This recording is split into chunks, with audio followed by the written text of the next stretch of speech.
आप एक चीज सोच रहे हैं कि जो महाभारत कालीन के जो लोग थे ना, ये इतने क्लियर कैसे थे, ये इतने धर्म के प्रति इतने दृढ़ कैसे थे? क्योंकि इनको बहुत अच्छे से क्लैरिटी थी, इनको बहुत अच्छे से आइडिया था कि इनका जीवन जो है ना, यही सच्चाई नहीं है। इनका जीवन तो सिर्फ एकमात्र टाइमलाइन है, उसके पहले भी बहुत कुछ था, उसके बाद भी बहुत कुछ होगा।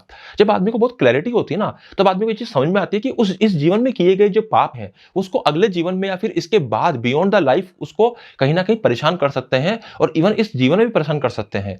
तो जब इतनी क्लैरिटी आदमी को होती है ना, तो वह आदमी पाप करने की संभावनाओं से बचने का प्रयास करता है। देखिए, महाभारत के अंदर बहुत सारे लोग थे, परंतु जो व्यक्ति जैसे मान लीजिए कौरवों की टीम से युद्ध करने आया है, तो वो अपने धर्म के प्रति बहुत दृढ़ है। ऐसा नहीं कि वो युद्ध करते करते सामने वाले से डील कर ली कि ठीक है, हम दोनों आपस में क्यों युद्ध करें, और वो लोग साइड में जाकर बैठ गए। ऐसा नहीं था बिल्कुल भी। वो लोग युद्ध भी करते थे, अगर वो लड़ भी रहे थे तो अपने पूरे जुनून से युद्ध कर रहे थे, अपने पूरे दिल से युद्ध कर रहे थे, क्योंकि उनको क्लैरिटी बहुत ज्यादा थी। और कहीं ऐसे लोग भी होंगे उस समय पर जिनको ये क्लैरिटी शायद नहीं थी, या किस क्लैरिटी की थोड़ी कमी थी, और ऐसे ही लोगों को आज हम एक तरह से कह देते हैं कि वो तो अधर्मी थे या पापी थे। देखो, ये क्लैरिटी आएगी कहां से?